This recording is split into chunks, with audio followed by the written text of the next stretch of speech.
اللهم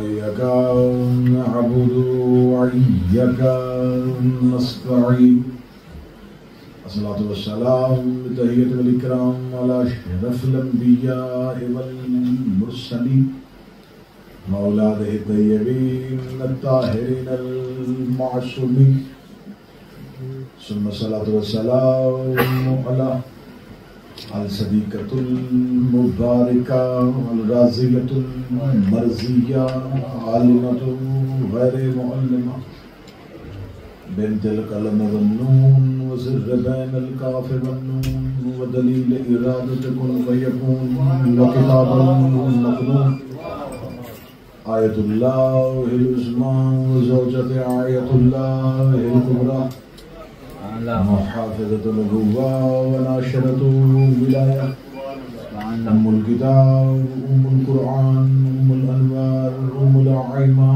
أم المعصومين أم العلوم أم الهدى أم الحسن أم الحسين أم المحسن أم العباس أم ريحة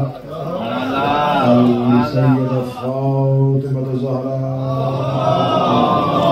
صلى على محمد وآل محمد جلال الله تعالى.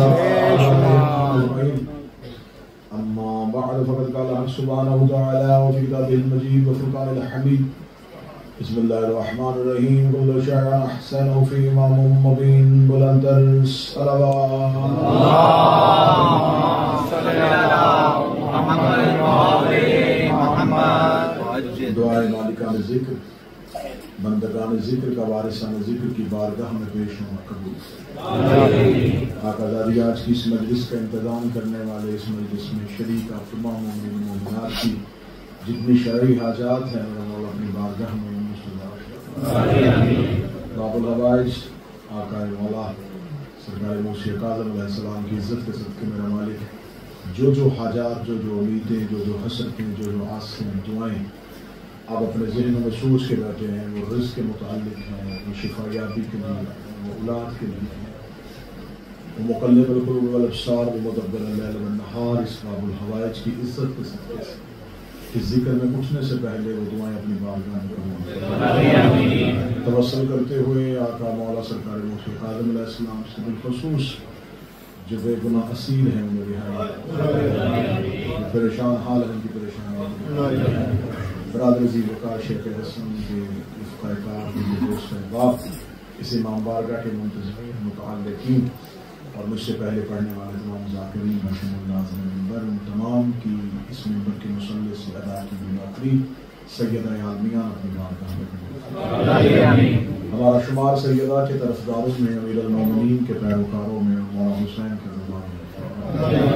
ہمارا خاتمہ بالخیر بالعقیدہ بالایمان آقا دو جہاں سرکار ولی العصر کے دیدار سے ہمیں مشابہت ہمیں مولا کے لشکر میں شامل ہونے کی توفیق دعاؤں کی قبولیت کے لیے ممکن حد تک بلند سماعت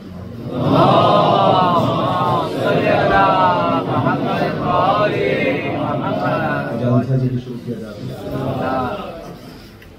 بعد از رسول امت مسلمان اور مسلمانوں کے ہاں دین کو سمجھنے کے لیے دو نظریات سامنے آئے.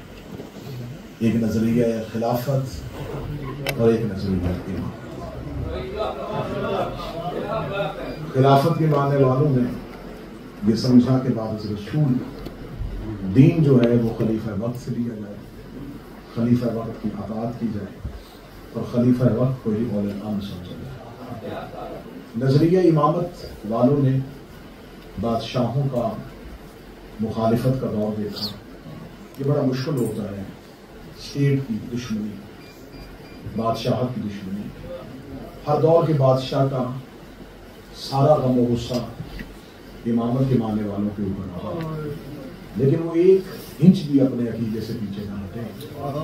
انہوں نے کہا کہ بادشاہ وقت کی ہم اطاعت نہیں کریں گے, اطاعت صرف اور صرف اس نامزد کردہ امام کی ہے جسے اللہ نے بنایا،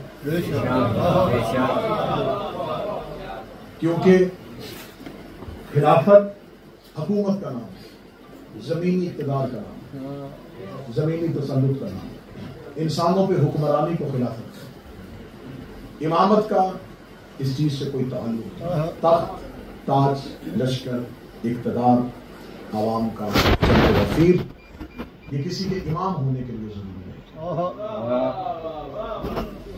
کیونکہ اگر کوئی بادشاہ ہوتا ہے تو جب وہ قیدی ہو جاتا ہے تو اب وہ بادشاہ نہیں رہتا،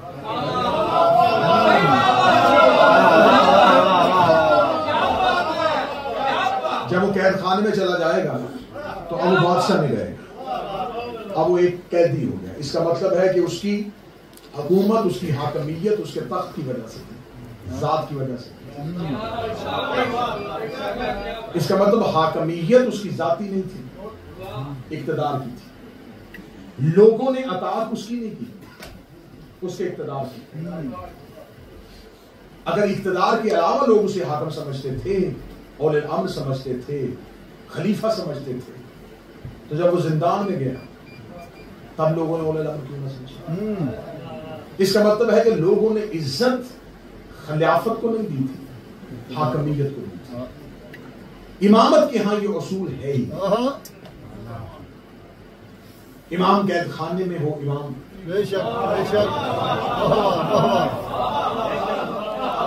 امام منبر پہ ہو تو امام۔ عزیز مصر تخت پہ بھی لعنتی تھا، یوسف زندان میں بھی نبی تھا۔ تخت عزیز مصر کو عزت نہیں دے سکا اور زندان حضرت یوسف کو غیر معزز نہ کر سکا۔ اس کا مطلب ہے قرآن نے یہ اصول طے کر دیا کہ عزت تخت میں نہیں، عزت عہدے میں جو اللہ عطا کرتا ہے۔ حضرت یوسف قید خانے میں رہ کے بھی نبی ہے، زندان میں بھی حجت ہے اور تخت میں بھی لعنتی لعنتی۔ نمرود نے حضرت ابراہیم کے گلے میں رسی ڈالی، ابراہیم کی عزت میں فرق نہیں پڑا۔ گلے میں رسی آنے سے ابراہیم علیہ السلام ہی رہا۔ چل میں ایک اور لمحہ آگے جاتا ہوں، گلے میں رسی آنے سے ابراہیم کی عزت میں فرق نہیں ہوا، ہاں نمرود لعنتی ضرور بن گیا۔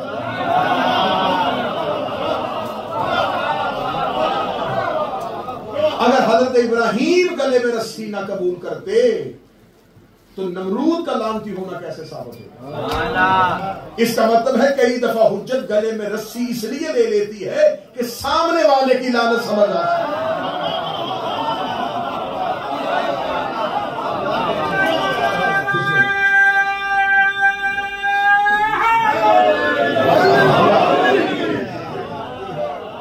تخت، تاج، حکومت یہ ہمارے نزدیک کوئی اہمیت نہیں، ہم نہیں دیکھتے۔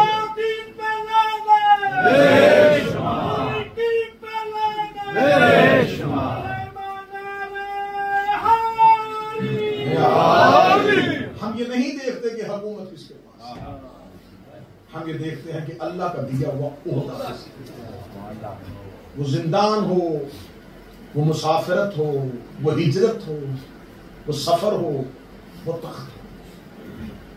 خلیفہ میں اور امام میں ایک فرق ہوتا ہے، جب تک خلیفہ نہیں بنتا تب تک ایک عام پبلک کا آدمی نہیں۔ میں بالکل لاجک آپ کے سامنے پڑھ رہا ہوں، بالکل آسان دلائل آپ کے سامنے۔ خلیفہ جب خلافت اسے نہیں ملتی تو خلافت نہیں ملی ایک عام مسلمان، وہ گھر سے نکلتا ہے تو مسلمان ہوتا ہے، بازار میں آتا ہے تو امام مسلمان ہوتا ہے، تخت پہ بیٹھتا ہے لوگ اس کی بیعت کر لیتے ہیں اور وہ خلیفہ ہوتا ہے۔ گھر سے نکلا تھا تو عام مسلمان، ایک عام پبلک آدمی تھا، بیعت ہونے کے بعد اب واپس گیا تو اب خلیفۃ المسلمین۔ اس کا مطلب اس کی عزت مرہون منت تھی لوگوں کی وجہ سے، لوگ بیعت نہ کرتے تو وہ خلیفہ۔ اس کا مطلب ہے کہ اس کی عزت اس کی ذات کی وجہ سے نہیں ہوئی، اس بیعت کی وجہ سے ہوئی جو لوگوں نے اس کی کی۔ گھر سے نکلا عام انسان، بیعت ہونے کے بعد گیا تو اب خلیفہ۔ امام گھر کے اندر ہو تب بھی امام ہے، اس کی بیعت نہ کی جائے تب بھی امام ہے۔ امام بیعت سے امام نہیں بنتا۔ ہاں یہ ہوتا ہے کہ لوگ اسے اگر امام سمجھ کے اس کی بیعت کر لیتے ہیں تو لوگوں کا مزاج بدلتا ہے، امامت کا مزاج نہیں بدلتا۔ اب اتنا فرق ہے خلیفہ میں اور امام میں، بڑا آسان ترجمہ کرنے لگا، اسے میں سلیس کروں گا لیکن اسے سمجھے۔ خلیفہ میں اور امام میں یہ فرق ہے کہ خلیفہ کو پبلک بدلتی ہے اور پبلک کو امام بدلتا ہے۔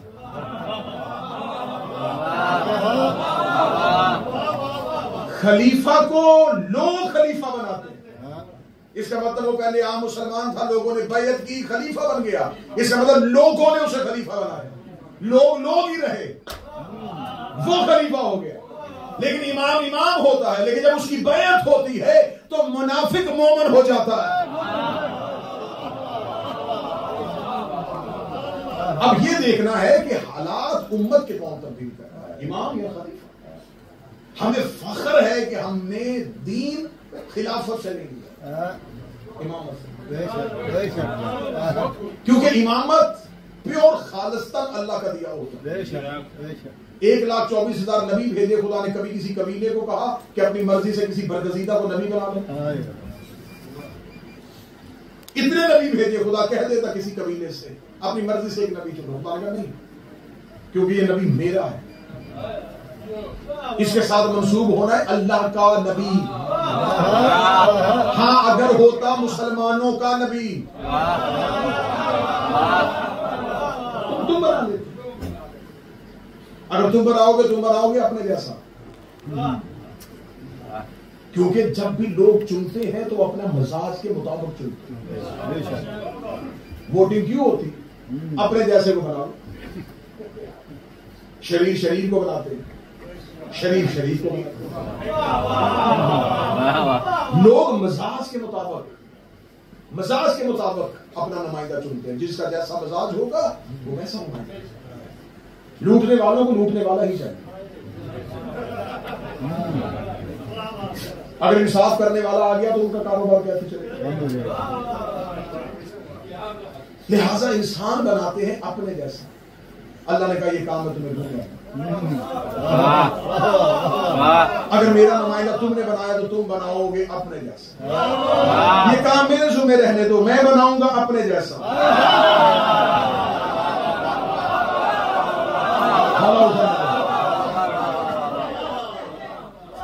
میں بناؤں گا اپنے جیسا۔ پوری گفتگو سرکار حضرت امام موسی اعظم پہ ہوگی، لیکن میں تھوڑی سی تمہید طے کروں۔ لہذا خلافت اور امامت کا یہ تھا، اللہ نے امام بنانے کی، خلیفہ بنانے کی ذمہ داری خلافت اور امامت کا قدر خدا نے انسان کو دیا ہی نہیں، مخلوق کو دیا ہی نہیں۔ اللہ نے یہ نظام مکمل اپنے پاس ہے، تم اسے مانو یہ تب بھی نبی ہے، نہ مانو یہ تب بھی۔ 80 بندوں نے کلمہ پڑھا، نون پھر بھی نبی تھا، ساری بستی مسلمان ہو جائے وہ پھر بھی نبی ہے۔ تو تمہارے ماننے سے اس کی نبوت میں فرق نہیں پڑے، بالکل ایسے ہی تمہارے ماننے سے میرے ایمان میں فرق نہیں۔ اب ہمارے ہاں ہے نظریہ امامت، خلافت اور امامت ایک دوسرے کے، رسول اللہ کے بعد ایک دوسرے کے آمنے سامنے۔ اب مجھے وجوہات بیان کرنی ہے، مجھے وہ تمام اسرار بیان کرنے ہیں کہ آخر ہر دور کا خلیفہ ہر دور کے امام کو یا قتل کرتا تھا یا قید کرتا تھا، کیا وجہ تھی؟ جب تک میری قوم کے بچے ان تمام محرکات کو نہیں سمجھیں گے تو وہ شہادت کے راز کو نہیں سمجھیں گے۔ تو مجھے اسرار شہادت پہ گفتگو کرنی، مجھے راز شہادت پہ بات کرنی ہے کہ ہر دور کا بادشاہ میرے ہر دور کے امام کو یا شہید کرتا تھا یا قید کرتا تھا۔ اب مجھے محرکات پہ گفتگو کرنی ہے کہ کیا اس دور میں امام اس دور کے خلیفہ سے تخت کا تقاضا کرتا تھا؟ کیا امام یہ چاہتے تھے کہ اسے تخت سے اتارو اور مجھے بٹھاؤ؟ نہیں، تاریخ کہتی ہے ایسا کبھی نہیں۔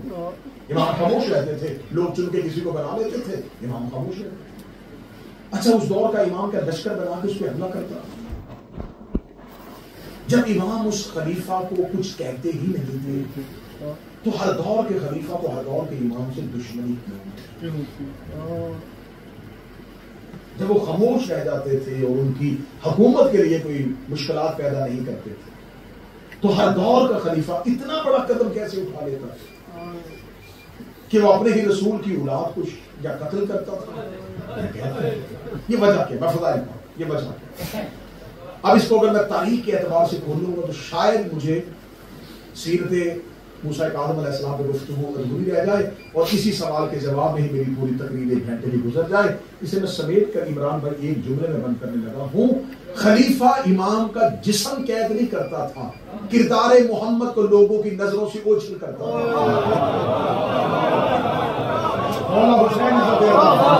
جو اس جملے کو سمجھ گیا ہے سیدہ، یہ بدن قید نہیں کرتے تھے،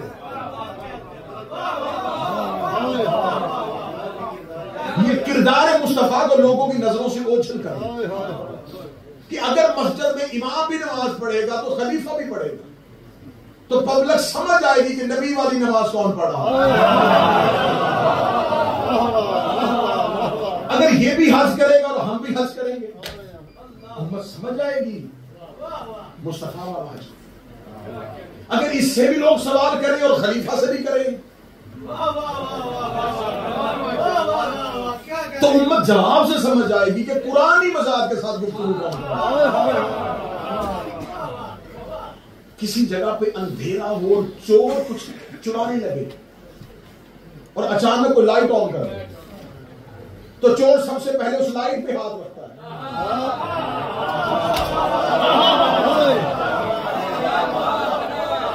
اس لیے اسے پتا ہے کہ اگر یہ روشنی جل گئی تو چہرہ پہچانا جائے گا. ہر دور کا خلیفہ امام کو قتل اس لیے کرتا تھا اگر اس کردار کا چراغ جل گیا تو ہمارے چہرے پہچانے جائے گا.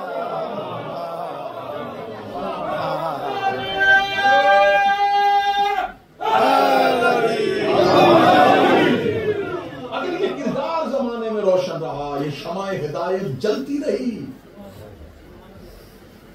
تو یہ تو گناہ کرتے نہیں تو ہمیں گناہوں میں معافی کون دے گا؟ یہ رشوت نہیں لیتے، یہ کچھ بھی ایسا کام نہیں کرتے تو لوگ ہمیں چھوڑ کے ان کی طرف چلے جائیں. لہذا کردار کو نظروں سے پوچھا، لیکن پھر اللہ نے ان کی فضیلتوں میں ایسی حقیقتیں رکھی تھی کہ ان کے فضائل زندان میں دیواریں پھاڑ کے باہر آتے تھے.